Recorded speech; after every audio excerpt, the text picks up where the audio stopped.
You're listening to the Quint's podcast.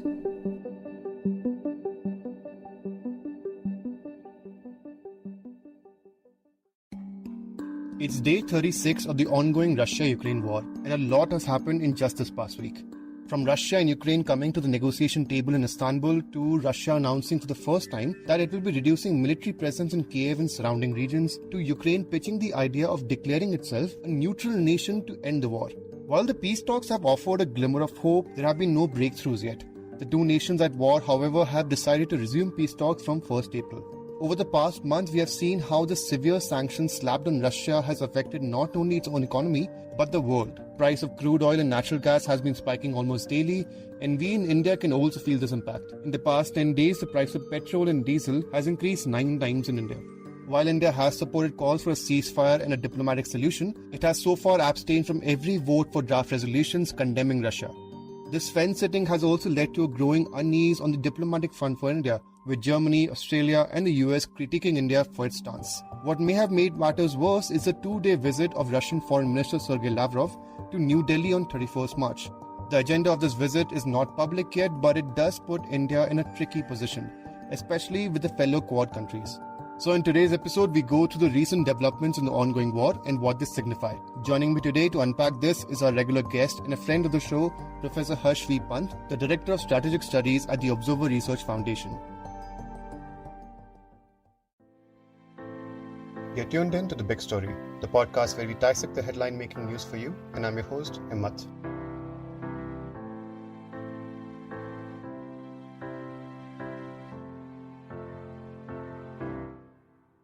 Let's start with the big news, which is Russia and Ukraine coming to the negotiation table in Istanbul on 29th March. Ahead of the talks, Ukraine President Volodymyr Zelensky continued to insist on the quote-unquote sovereign and territorial integrity of his country and that the effective guarantees to ensure the same are mandatory. However, according to an Al Jazeera report, his tone changed when speaking to Russian journalists, where he stated that he is willing to compromise over the status of the eastern Donbas region as part of a peace deal. He reportedly said, and I quote, "Security guarantees and neutrality, non-nuclear status of our state, we are ready to go for it." And this is exactly what Ukraine brought to the table in Istanbul as well, where it gave a detailed plan for becoming a neutral country. So what exactly does being a neutral country entail? Well, as you may know, there are a few neutral countries like Switzerland and Sweden who have historically never participated in any wars. And that is the main component of being a neutral country. You can't engage in a war. You can't enter military alliances nor send military aid to any country which is part of a war. You also can't provide your territory, neither land or sea, to harbor any armament of a belligerent. And this is not the first time Ukraine has become neutral. In fact, achieving a neutral status is part of Ukraine's constitution, and it was one until 2014 when Russia annexed Crimea. Now, for Ukraine, neutrality would mean that it has to give up its desire to join NATO or any other military alliances as well. But is this the best way forward for Ukraine to end this war? And if Ukraine does become neutral, will Russia respect its new status? We took this question to Professor Harsh Pant, the Director and Head of Strategic Studies at the Observer Research Foundation. According to him, while neutrality may give Russia an option to save face in this war, it is a delicate question for Ukraine and would require strong legally binding guarantees from all stakeholders in this conflict. I think the contours of that neutrality, as President Zelensky is saying, will have to be formally guaranteed. So I don't think. I think there is a recognition in Ukraine that neutrality in and of itself is not the solution to this problem. And while this will give Russia a means to save Russia's save face and come to the diplomatic conclusion to a certain degree, but from Ukrainian perspective, this would require more than just framing it in neutrality terms. It would also mean that all the stakeholders will have to guarantee that Ukraine will be will remain an independent and sovereign nation state. And I think they are saying this because they are not really sure of Russian commitments in the future. I think the challenge would be that from the perspective of Ukraine, that so long as Mr. Putin is in office, his desire to see the historical wrongs, what he perceives rectified, would mean that any independent streak by Ukraine would be resisted. So I think for Ukraine, it's going to be a very delicate question of how far they can go with this idea of neutrality. But certainly, I think they are putting it out there in the front so that at least it can begin that conversation forward. But as you can see, they are also talking about this neutrality being guaranteed by the other stakeholders. Speaking of Russia's saving phase, there are a few signs that it may be reconsidering its options in this war. As the peace talks commenced on 29 March, Russia also announced that it has decided to withdraw Russian forces from near Kyiv and Chernihiv to quote-unquote increase mutual trust at the peace talks. However, our listeners should note that the shelling in both these cities continued even after this statement. And the statement of reduction of Russian troops also needs to be taken with a grain of salt, according to a Guardian report. The report states that while some movement of troops from the north towards Belarus has been detected, this appears to be part of a normal operation of redeployment. More so, Zelensky in a statement on the same day also noted that, quote-unquote, Ukrainians are not naive people, and that after 34 days of invasion, the only thing they can trust is a concrete result. But this move to reduce troops around Kyiv is also worrying, according to a British Ministry of Defence statement. The statement reads, and I quote, "It is highly likely that Russia will seek to divert combat power from the north to their offensive in the Donetsk and Luhansk regions in the east." End quote. According to Professor Pant, it is too early to state what this move exactly means, but that it is in Russia's interest to pull back the focus to Donetsk and Luhansk as originally planned to offer credible deliverables to Putin.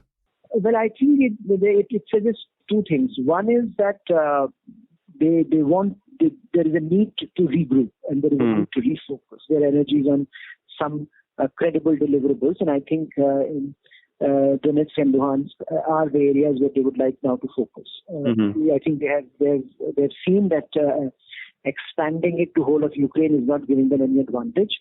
And they need to focus and they need to regroup and they need to get back to the basics.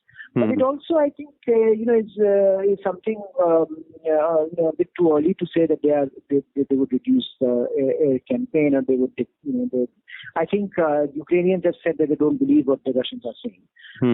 That they don't expect any lowering of the guard from Russia. They do not expect any reduction in bombing. They don't expect any reduction in violence.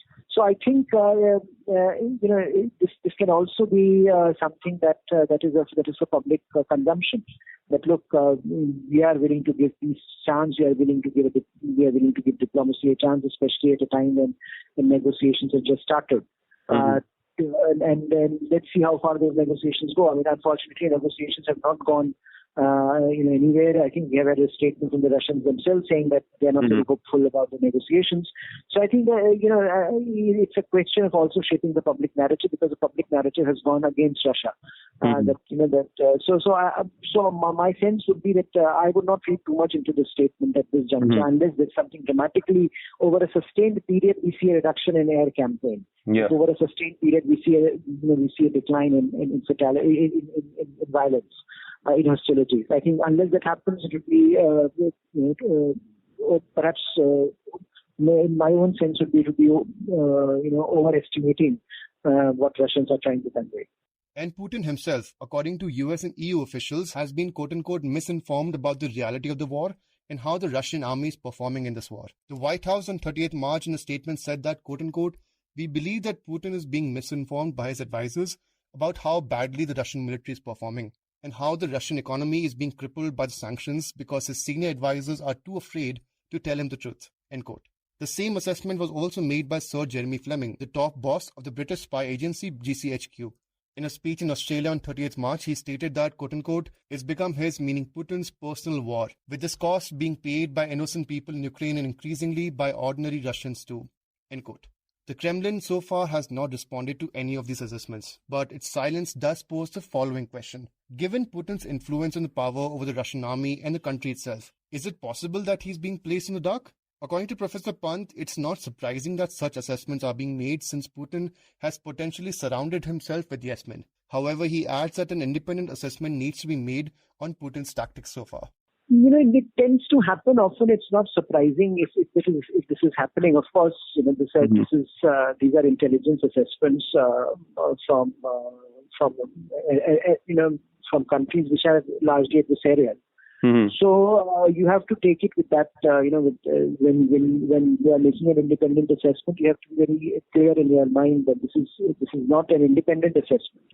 But I think what this points out to a syndrome which often happens to leaders who are, who are this powerful, who are authoritarian, who tend to often, get removed from the nitty-gritty of operational realities. So you end up living in a world where your word is the last word, and you end up in a system where your closest advisors are also those who either think like you or are forced to think like you, right? So a classic group think that you will, because you do not like dissent. You surround yourself with people who are basically yes men, who speak a language that you like, and therefore you have no independent way of assessing what perhaps maybe the ground realities. So I think if this is happening, Mr. Putin won't be the first leader of this kind, because this is quite prevalent. But certainly I think there is that, if you look at some of the intelligence in the public domain at the moment, which is not particularly influenced by a political agenda, there is enough intelligence to suggest that certain things have happened which cannot be denied. The Russian military has underperformed. They have really not delivered on the ground. After more than a month of fighting, actually they are struggling to even retain control of the ground that they had captured. And Ukrainians have done much better than many were expecting. Now, and a few Russian top leaders have died. Russian sort of defense inventory has been tackled effectively by the Ukrainians. So certain things have happened. Now, if you are looking at it from a military strategist point of view, you would certainly conclude that it has been a military disaster for Russia. And Russia, given the disparity between Russia and Ukraine, it was never a contest. But every day that Ukraine stands, Ukraine on its own, Ukraine is making it very clear that it has become a contest. So I think that's a defeat for Russians. The whole public perception of the Russian military as being this giant behemoth, the Russian military being modernized, I think all those assumptions will have to be reassessed. So I think certain things have happened, and which will lead you to conclude that certainly the kind of military planning that should have gone into this operation did not go into this operation. So somewhere there is a question of accountability, and of course one of the reasons that you can attribute this to is to the fact that most people would be reluctant to tell Mr. Putin that this is a bad idea to go ahead with. In just over 5 weeks, this war and the sanctions which followed it against Russia has made a significant dent in the world economy. The sanctions and dramatic rise in crude oil prices also resulted in the UN Conference on Trade and Development downgrading its global economic growth projections in its 2022 report to 2.6% from 3.6%.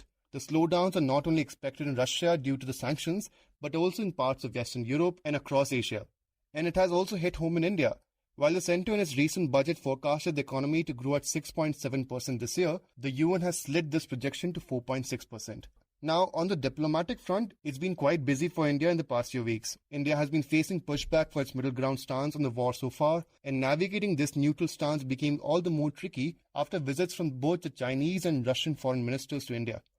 Russia's Foreign Minister Sergei Lavrov will be visiting India till 1st April. Though the agenda is not known, media reports point out that it will be to discuss the rupee-ruble payments amid sanctions and the updates on the arms agreements. During Lavrov's visit, India is also hosting the US Deputy National Security Advisor for International Economics, Dalip Singh. And Lavrov's visit to India has already invited criticism. Dalip Singh, during his visit, cautioned India against expecting Russia to come to the country's defense if China were to violate the LAC, since Moscow and Beijing are now in a quote-unquote no-limits partnership. Now, given this, should India change its stance given the escalating conflict and the pushback received from other countries? Is it in India's best interest to continue relations with Russia? Professor Pant weighs in. See, I think when you say most of the world has stepped away, I don't, I'm not so sure what kind of stepping away it is. I mean, most of the Europeans are still dealing with Russia. They are still buying oil from Russia. They are still, they have said that they are planning to reduce it over the next few months. But as of now, the purchase of oil, the purchase of gas continues. They are saying that, for example, Germany has said to its citizens that there is a possibility of shortage because the Russians want payments and we can't make those payments. They want payments in rubles. We only want to make payments in euros. So I think, the transactions are continuing for much of the world. Of course, they are being reduced. Of course, Europe has learned its lessons, or Europe is going to reduce its dependence. But as of now, they continue with it. So I don't think that Indians are particularly alone in that sense. What India is, of course, doing is also trying to find a way to make the payments for what it already purchased, what has already been purchased from Russia. So you have to work out a rupee-ruble arrangement, right? Because the traditional banking format is not working. Russians have offered an alternative to SWIFT to Russia. So I think India is really not that alone. And I think for India, and you do see a certain acceptance of that logic today, even when you hear statements, that from the Western capitals. Now, a lot of the Western leaders are also visiting India. You have German National Security Advisor visiting India. You have British Foreign Secretary in India. You have the US Deputy NSA in India. So they are also in India, and I think all of them are telling India that eventually, it might be a good idea to reduce dependence, and India is listening. But the issue is that the kind of dependence that India has in particular, which is defense dependence. If Europeans are finding it so difficult to reduce oil and gas dependence on Russia, you can imagine a situation for India, which is defense. Defense dependence is not something that happens in a jiffy. It requires decades. So I don't think, and I think that's a point that India has made to its interlocutors, Western interlocutors, and there is a fair degree of acceptance of the logic of this arrangement. That India will certainly, India has certain problems. India has issues with its defense engagements with Russia, and that is not something that India is going to go ahead and do in a matter of days. Now, having said that, India has also evolved its position. India's position today, if you, for example, read the British Prime Minister and Indian Prime Minister talking, both of them in their joint statement said that Russia should follow UN Charter. Now, this is one of the strongest statements from India vis-a-vis Russia. That India is now framing its approach vis-a-vis Russia in normative terms, in terms that India recognizes are going to be very, very crucial when it comes to the Indo-Pacific. Whatever many in India might say that, what is happening in Europe has no bearing on Indo-Pacific. The fact is that the normative principles that India pushes in the Indo-Pacific, territorial integrity, sovereignty, rules-based order, they will be, you have to live up to them even in other theaters. And so you see that shift happening in Indian position, where India is now increasingly talking of sovereignty, territorial integrity, UN Charter, international law, and I think that is a shift in India's position vis-a-vis Russia. India will not publicly condemn Russia. India will not say that sanctions against Russia are needed. India will not isolate Russia, but I think India will certainly push on the question of on the framing of this issue. And that is, I think, a conversation that perhaps India will also have with Mr. Lavrov during his visit over the next few days. For more updates on this ongoing conflict, head over to the Quint's website. And if you're not already, subscribe to the Big Story podcast. If you liked listening to this episode, please subscribe to The Big Story for episodic updates. We're available on Apple, Google Podcasts, Spotify, JioSaavn, and most of the other popular podcast streaming platforms. For other podcasts, please log on to the Quint website, and for any feedback, please shoot an email to podcast@thequint.com.